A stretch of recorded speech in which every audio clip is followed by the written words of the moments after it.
dan rekomendasi yang tiga metodologi penelitian, yaitu lokasi lahan, metode pengukuran dan analisis data, serta tahapan penelitian. Yang keempat, membentuk kesimpulan dan aplikasi. Selanjutnya langkah yang pertama yaitu Indonesia merupakan pusat produksi nikel terbesar dunia, mencapai 4,4% pasar global dengan cadangan 21 juta megaton. Yang kedua yaitu usaha Nusantara. Ada tuh usaha Nusantara yaitu yang pertama ialah pengaruh tambahan nikel terhadap deforestasi dan kebakaran. Selanjutnya dapat terhadap kualitas air, udara dan tanah. Selanjutnya dapat terhadap ekosistem dan kehidupan masyarakat sekitar. Selanjutnya metode teknologi lingkungan yang efektif. Ada penunjuk penelitian yaitu analisis pengaruh pertambahan nikel terhadap deforestasi dan perubahan kebakaran. Selanjutnya yaitu mengidentifikasi dampak terhadap kualitas air, udara dan tanah. Yang ketiga yaitu dampak pada ekosistem. Yang keempat yaitu mengevaluasi penggunaan teknologi jarak jauh sebagai monitoring.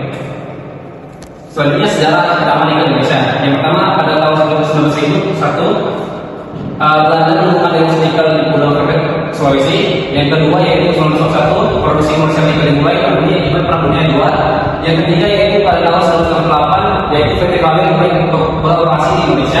Selanjutnya pada tahun 2002 Indonesia menerima larangan ekspor biji nikel mentah. Pada tahun 2002 produksi nikel mencapai 69,8 juta ton.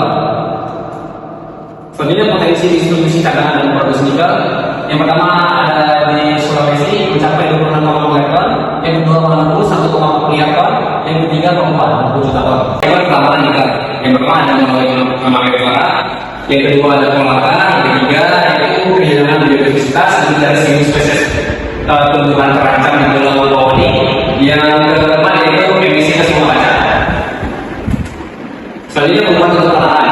Tiga sertifikasi yang berbeda yaitu pengolahan lahan dengan pengolahan sertifikasi awalnya 2.208 hektar menjadi 6.110 hektar. Yang selanjutnya tumpahan area dari tambang yang awalnya 1.750 hektar menjadi 2.005 hektar. Selanjutnya lahan pembangun yang awalnya 3.509 hektar menjadi 4.307 hektar. Pada gelombang keempat dari 2017 sampai 2024 yaitu tumpahan vegetasi aman yang awalnya 97,8% menjadi 25,85%. Pada area vegetasi awalnya 0,61% menjadi 24,4%. Selanjutnya pada area tanaman tumbuh sebesar 219%. Pada area tengah kamera 15 sampai 2024 tutupan area tanaman yang dari awalnya 349,98 hektar menjadi 4.490 hektar. Pada tutupan lahan vegetasi yang awalnya 52.909 hektar menjadi 40.000 per hektar.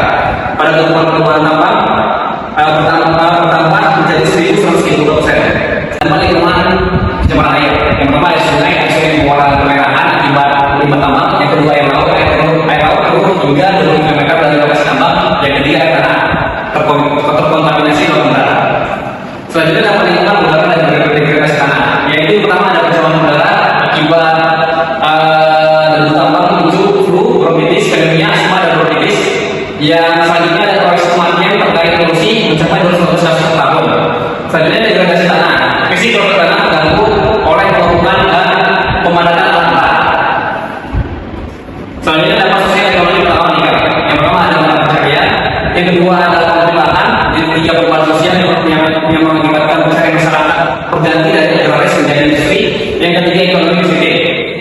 Yang terjadi yaitu PNBP menambah sektor tambang mencapai 70% pada tahun 2020. Selanjutnya dari sumber data penelitian. Yang pertama ada kualitatif yaitu ada NDVI dan klasifikasi lahan. Yang kedua ada kualitatif wawancara, observasi serta studi dokumen kebijakan.